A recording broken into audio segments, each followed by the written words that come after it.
Este podcast pertenece a la red Podcast SN.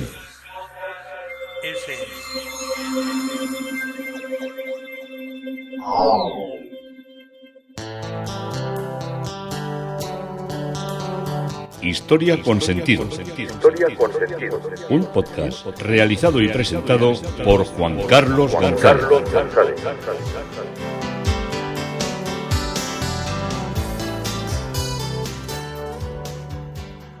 Un saludo a través de quienes se acercan de Facebook, de Twitter, de mi página web Historia con Sentido y de la red de Podcast SM a esta aventura que cada semana nos recuerda un espacio de la historia.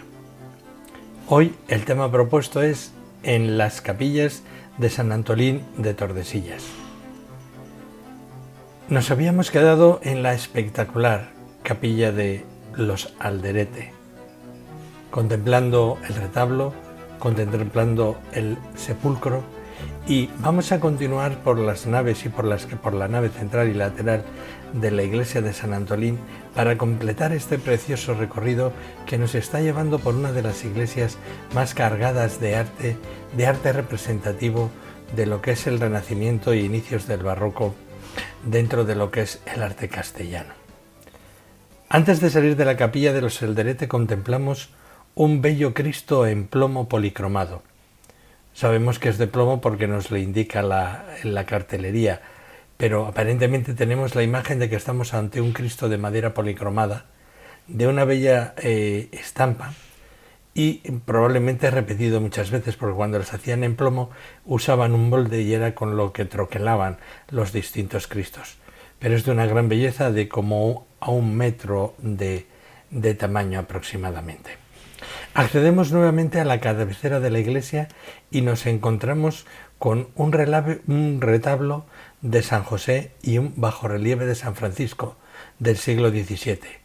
Sobre este altar del retablo se sitúan las imágenes de San Diego de Alcalá, San Miguel de los Santos y un Niño Jesús, todos en pequeño tamaño, de un formato de alrededor de entre 30 y 40 centímetros o 45 centímetros de altura. Preside la cabecera el retablo central, con la imagen de María y con escenas de la vida de San Antolín. Delante del retablo están las tallas de los santos Crispín y Crisanto o Crispiniano, unas tallas del siglo XVII que corresponden a santos con levitas rojas y pelo largo, curtidores y de gran tradición por toda Castilla, porque eran los patronos del gremio de los zapateros. Las otras tallas de los diáconos con dalmáticas corresponden a San Vicente y a San Antolín, que es el titular del templo. Antolín nació en el año 453 en Pamiers, Francia, y pertenecía a una familia real visigoda, la de Teodorico I, que muere en el 451. Fue educado en el arrianismo, versión oficial del cristianismo entre los visigodos, y se enfrentó a estas ideas al hacerse cristiano romano. Abandonando su posición en la corte, se formó en Roma siendo ordenado diácono y fue predicador en varias ciudades de Italia. Volviendo a las Galias, formó también parte de un grupo de evangelizadores itinerantes, instalándose en Rouergue, en Aveyron, Francia. Aquí predicó con mucho éxito, convirtiendo al gobernador de la región y bautizando a muchos nuevos cristianos. Llegó a Toulouse, que era la corte gala, rechazando su obispado y pronto acusado de ser el amante de la reina. Fue arrestado y encarcelado. En prisión conocerá a un habitante de Toulouse de nombre Almaquio, con quien compartirá fe y mensaje cristiano. Fue torturado mediante la inmersión en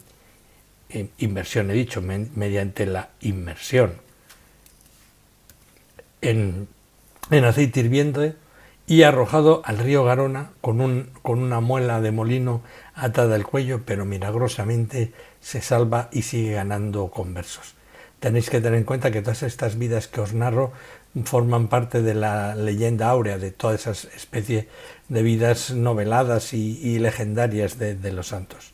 Bueno, volvió más adelante a Pamiers, predicando el Evangelio junto al compañero de prisión Almaquio, y ambos se instalaron en una cueva, en un enclave llamado Fuente de Oriente, donde son arrestados por los sicarios de un rey arriano que llaman Metopius, y junto a un tercer enemita de nombre Juan, y ejecutados a orillas del río Arigé, siendo desmembrados por los verdugos.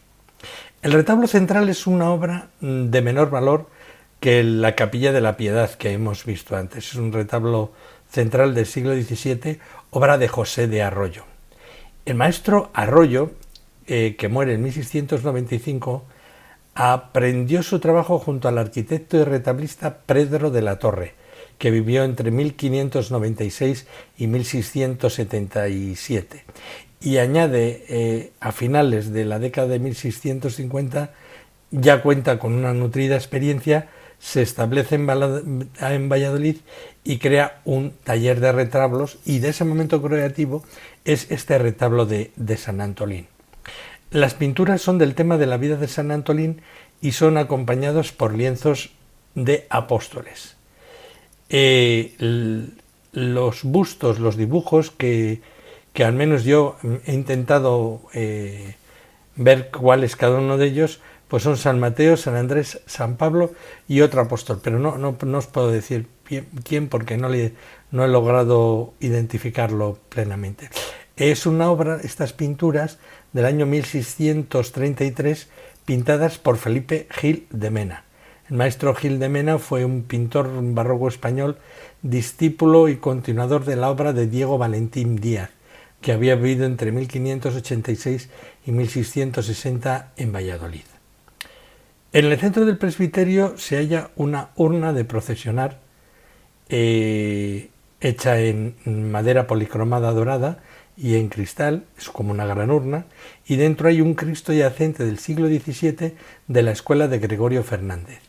Esta obra posee unos brazos articulados, con lo cual puede procesionar en esta urna cristalada como santo entierro, o si se coloca con los brazos extendidos en una cruz, como Cristo en su pasión. Frente al retablo de San José y de San Francisco, en el acceso del presbiterio, enfrente otro retablo, el retablo de Santa Bárbara y de San Benito, del siglo XVIII. Y en la parte izquierda del presbiterio, alienada con la capilla mayor, se encuentra la capilla de los Ulloa. En un arco se encuentra una obra muy interesante, que es un Cristo tardogótico del siglo XIV, y asimismo debajo un sepulcro de un crédigo del siglo XVI. Y se completa la capilla con un retablo de la Visitación de estilo escurialiense del siglo XVI, con pinturas que recuerda el estilo toledano. En la parte baja tiene un frontal de cerámica de Talavera, traído de la iglesia hoy extinta de Santiago, que conserva entre las representaciones una imagen con Santiago Matamoros. Ahora es una cosa esta como muy prohibida, del siglo XVII. El frontal del retablo, como os digo, de la capilla de los Ulloa, posee este rico, magnífico azulejado talaverano en azules, en amarillos y en blancos, con la representación de Santiago Matamoros a caballo, como os he dicho. Sobre el altar también se halla una pequeña como urnita con una cruz policromada del siglo XVI de muy bella factura. La siguiente capilla es la capilla de los Acevedos. Los Acevedos fueron una familia noble vinculada a los reyes católicos y con raíces en Tordesillas, siendo oidores de la audiencia, secretarios de cuentas y eso los hombres, y ellas eran damas reales las que acompañaban a la reina. Y la capilla de los Acevedos en San Antolín conserva un precioso retablo, parte escultura, parte pintura, que data del primer tercio del siglo XVI. Las pinturas son atribuidas al maestro del Portillo y la escultura de la Virgen con el Niño al escultor Alejo de Bahía. El maestro del Portillo estuvo activo en Valladolid y comarca, pero de su biografía se desconoce casi todo, aunque se le considera un seguidor de Pedro de Berruguete, con influencias también por modelos flamencos de Juan de Borgoña, y está documentado que tiene una producción de obras en Ávila, además de en Valladolid. La arquitectura está realizada en madera tallada y dorada, y la parte inferior del retablo queda ocupada por una banda estrecha en la que se lee. Este retablo y capilla compraron el año 1576. Perdón, que el verano pasa estragos también el aire. Francisco de Acevedo el Viejo e Isabel López, su segunda mujer, sus herederos y sus nietos, e hízole pintar Gregorio de Acevedo en el año 1587. El rótulo, pintado en negro con letras mayúsculas sobre fondo dorado, se superpone a otro anterior que reproduce solo la primera parte de la frase. Sobre esta base se levanta el banco que soporta un único cuerpo dividido en 3 calles, separadas por columnas jónicas estriadas, con 2 frisos lisos rematados por sendos tímpanos triangulares que coronan las calles laterales. La central, carente de remate posiblemente sustraído, conserva su friso original, donde 2 relieves de cabezas de ángeles enmarcan una cartela en la que se lee «Pintóse año 1587». Las 5 hornacinas están ocupadas por 5 tablas atribuidas al maestro del Portillo, con un estilo entre un gótico en su final y un renacimiento aún incipiente y no del todo asimilado. A la tradición gótica corresponden los dorados que dominan en el fondo de la predela y no faltan en el resto de las escenas, y también a esta corriente pertenece el gusto por los detalles, como la venera, los bordoncillos, y también al Renacimiento aporta la preocupación por situar las figuras en un ambiente naturalista, por respetar sus proporciones y por respetar correctamente la perspectiva de los elementos arquitectónicos en la que se suelen enmarcar las escenas. Es también muy característico del maestro del Portillo el uso de un dibujo apurado y preciso para los rostros, muy idealizados y caracterizados por la dulzura y por la suavidad de las expresiones, que les da siempre un carácter como íntimo, y tal vez cuando se ven dan la impresión de que son como un poco melancólicas. Las tablas son las siguientes: San Miguel con San Juan Bautista. El primero, San Miguel, está pesando las almas y junto a él San Juan Bautista apoya su mano sobre una figura masculina de tamaño menor a los santos citados. Un personaje que está oscurecido, yo creo que probablemente por la oxidación de barnices, y se trata de un hombre mayor vestido a la moda del siglo XVI. Sus manos delgadas y de largos dedos se unen a la altura del pecho en actitud de oración sosteniendo un devocional. Le sigue la imagen del Santo Entierro del maestro del Portillo. La tabla central es más ancha que las laterales y nos muestra el Santo Entierro, como os he dicho, y la representación típica de estas escenas, con el cuerpo de Cristo en el sepulcro y rodeando a Jesús, María, que le sujeta la mano, y las santas mujeres junto a Juan. A un lado de la epístola vemos el grupo formado por Santa Ana, la Virgen y el Niño, junto a Santiago Apóstol.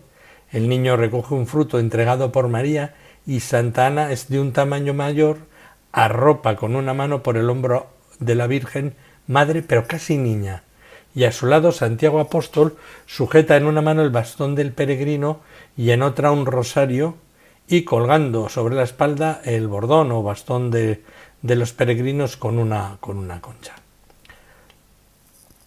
Las pinturas de cuerpo aparecen formando un formato más alargado que las del banco, y las figuras son de cuerpo entero y las cestanas están ambientadas sobre un fondo naturalista, a diferencia de los fondos del banco. La siguiente tabla del lado del Evangelio nos muestra un episodio ocurrido durante la huida a Egipto, extraído de los evangelios apócrifos, momento en el que Jesús ordena a una palmera se incline para que la Virgen pueda recoger los dátiles fruto de sus ramas.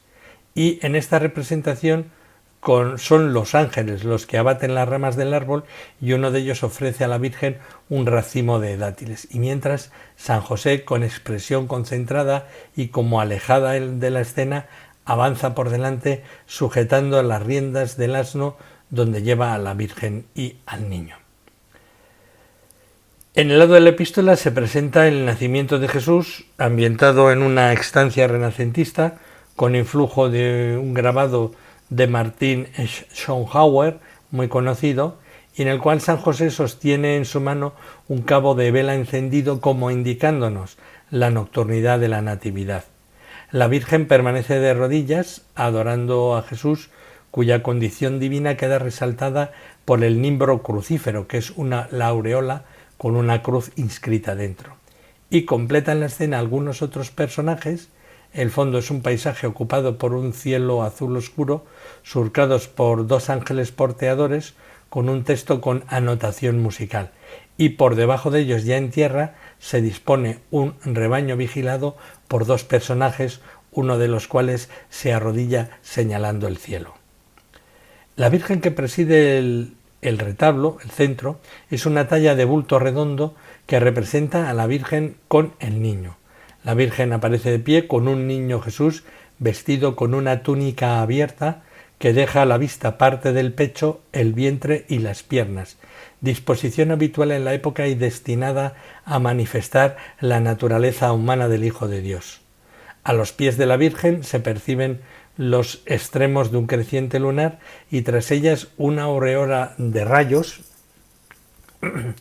que nos llama mucho la atención, que son los atributos característicos de las vírgenes del Apocalipsis, como se definían, representación de las devociones de finales del siglo XV y pintadas también a principios del siglo XVI.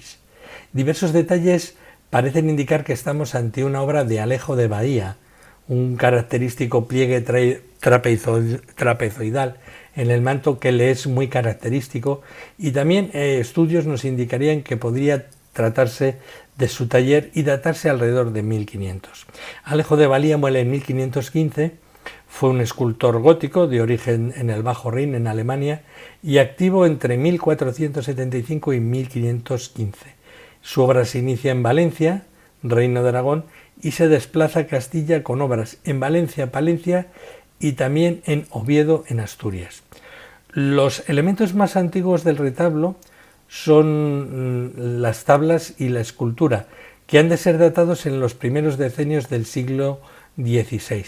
Y hacia 1576 es cuando Francisco de Acevedo e Isabel López compraron la capilla y las pinturas se separaron del retablo original y se conformó un conjunto tal como ahora lo vemos, y dotándolo de una arquitectura más acorde con la época de 1587, cuando se dora la masonería, la estructura del retablo, y se pintan las inscripciones.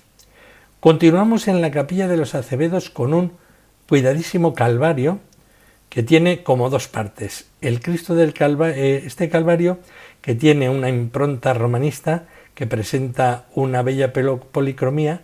María y Juan se atribuirían a Gaspar de Tordesillas, mientras que la imagen del Cristo crucificado correspondería al estilo del vallisoletano Francisco de Rincón, autor de diversos crucificados que superan el tamaño natural, caracterizados por un excelente estudio anatómico y por un presentar la corona de espinas tallada junto con el pelo.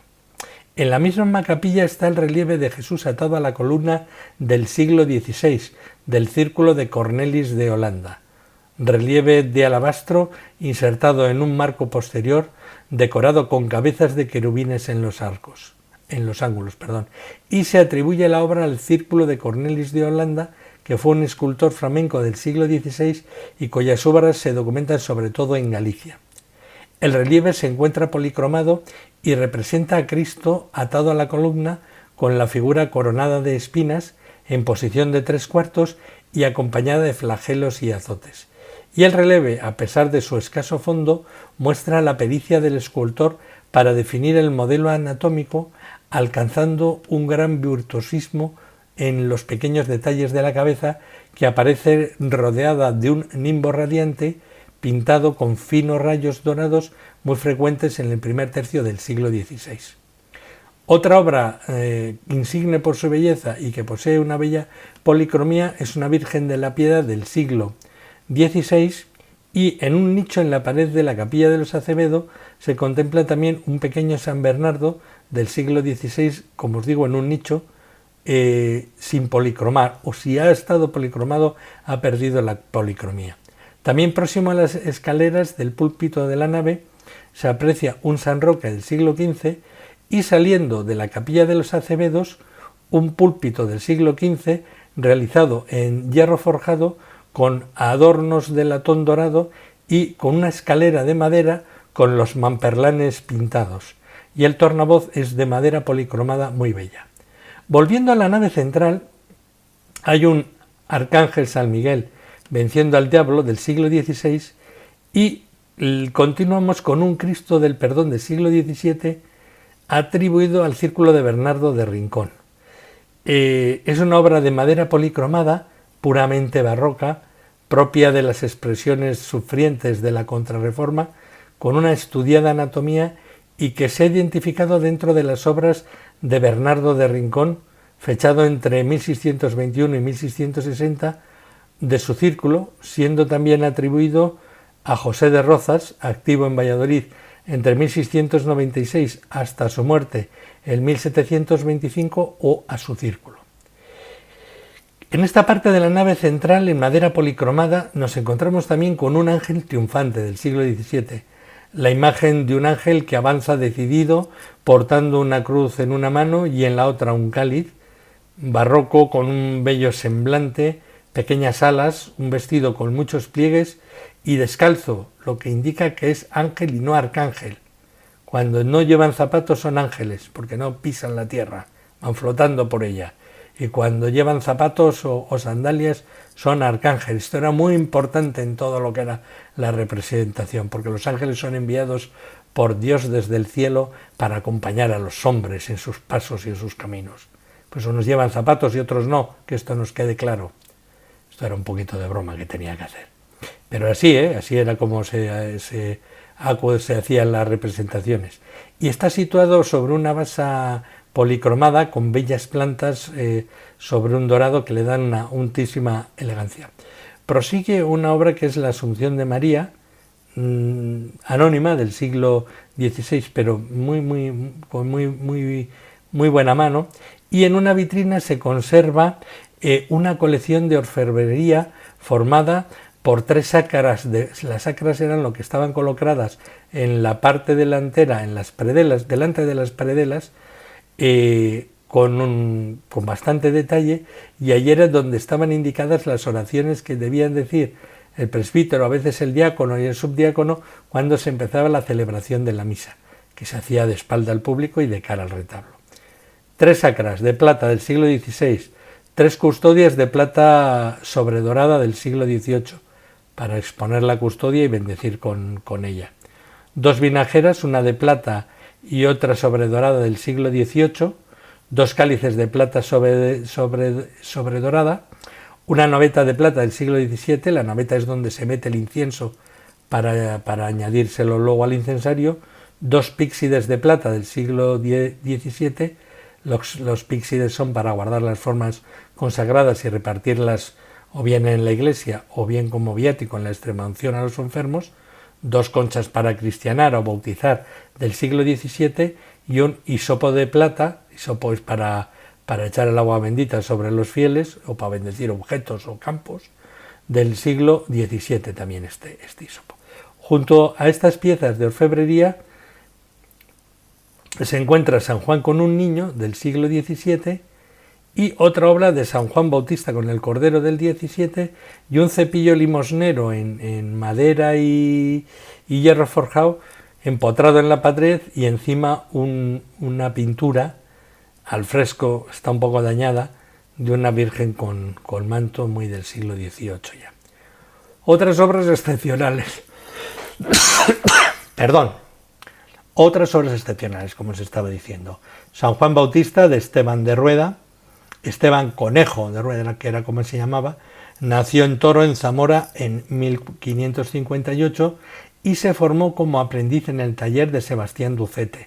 Sebastián Ducete vivió entre 1568 y 1620 y en ese momento era el más destacado escultor de toro con un notable influjo del estilo de Juan de Juni. Junto a Esteban Ducete, que había vivido de 1568 a 1619, permaneció como aprendiz durante 6 años realizando los trabajos mecánicos en el taller, aprendiendo dibujo y talla en barro.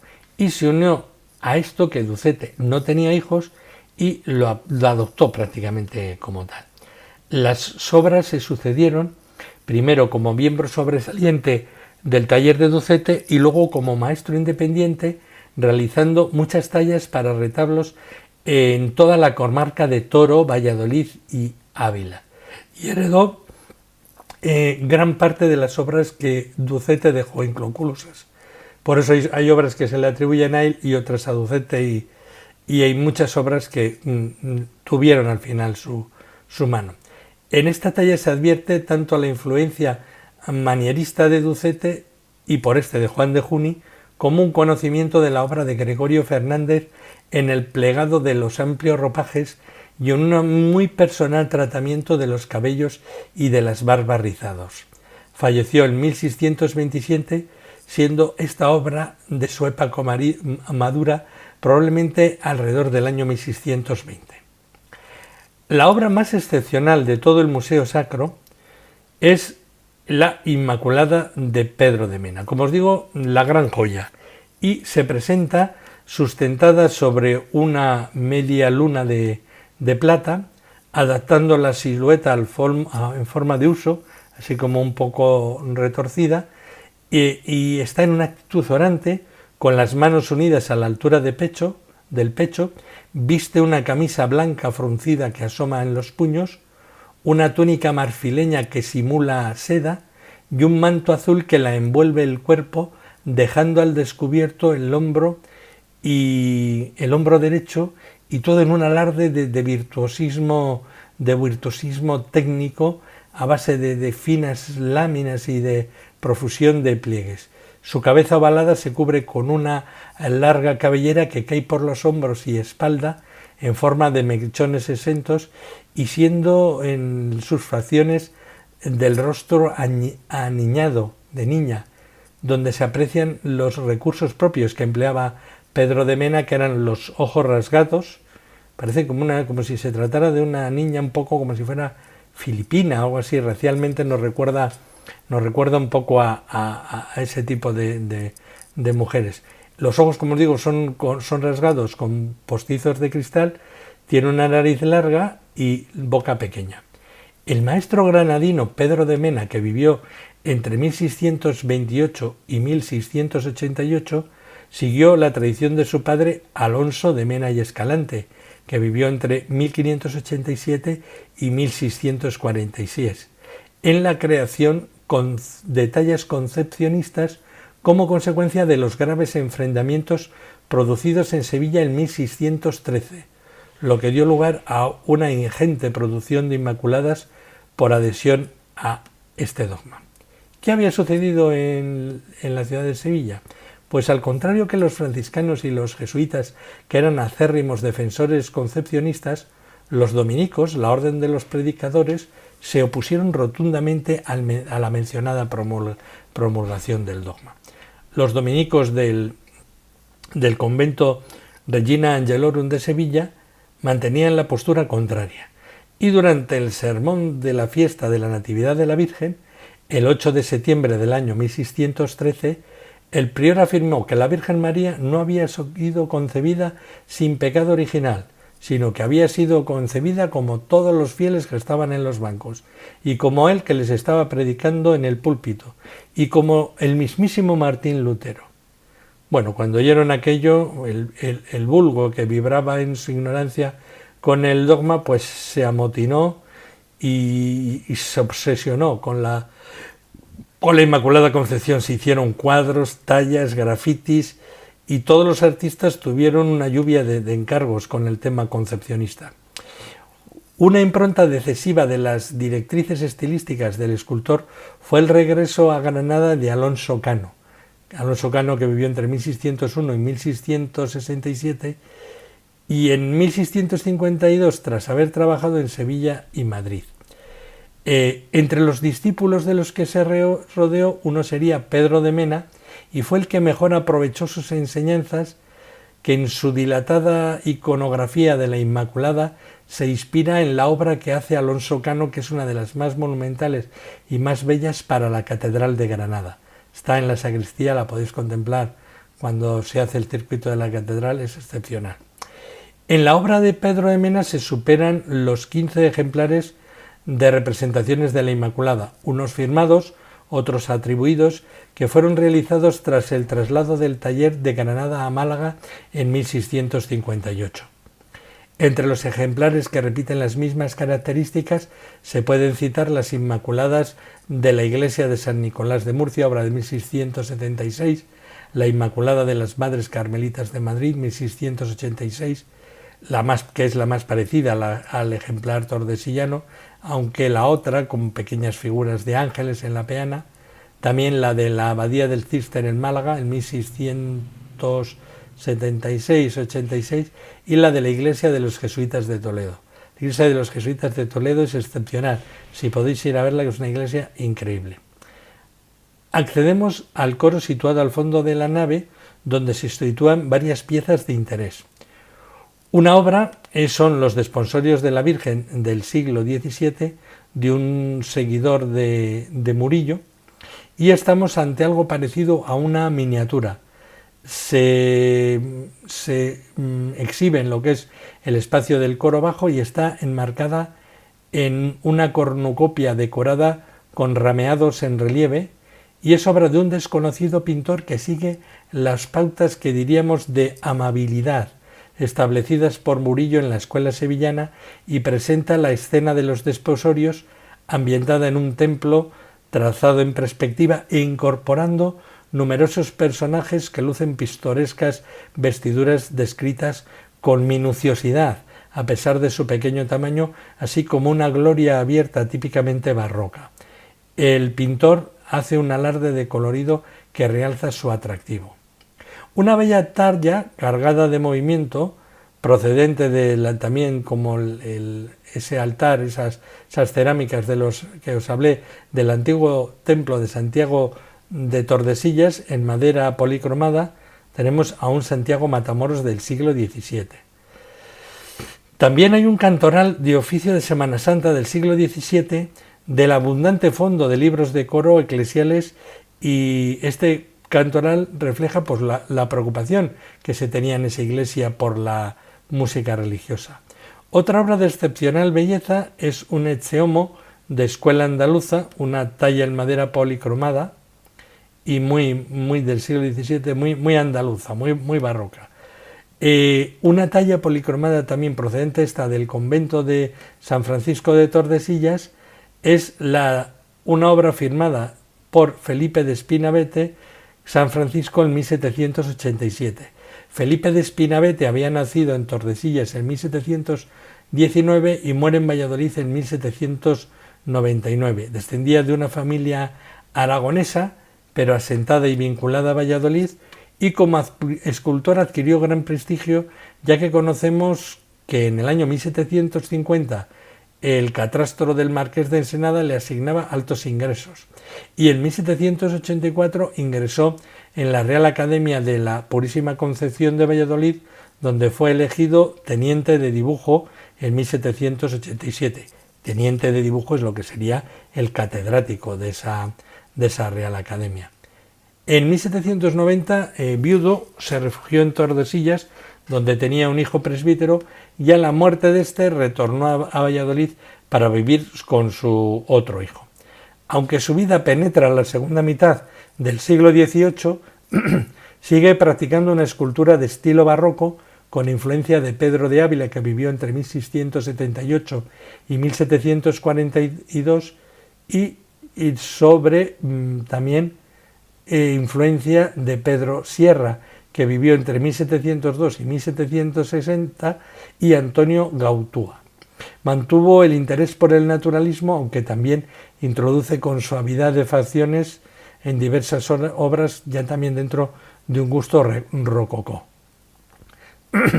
Una de las piezas de orfebrería de Fella Factura es una cruz procesional con la silueta de los templos de Tordesillas, obra del siglo XVII.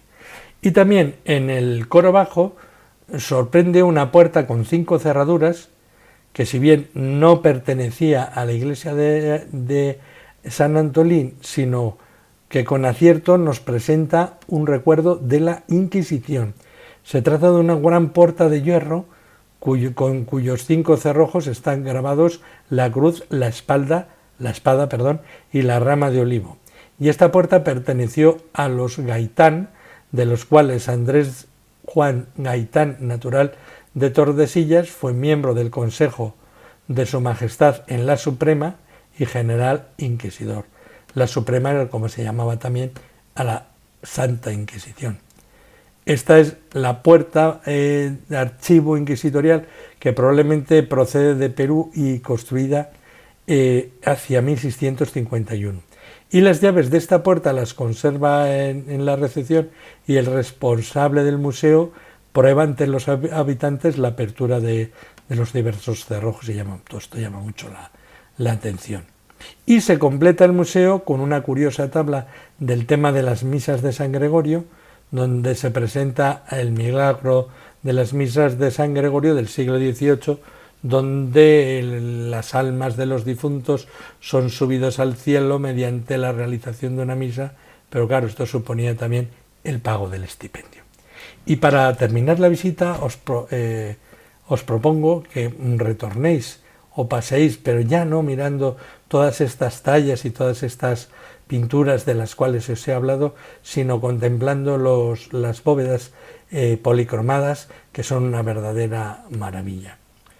Acabamos así de recorrer la iglesia de San Antolín de Tordesillas, un gran templo, una gran visita muchas veces necesaria a una de las ciudades más representativas de la historia de Castilla, la ciudad de Tordesillas. Yo soy Juan Carlos González, esto es Historia con Sentido, y encantado un día más de haberos podido contar esta historia.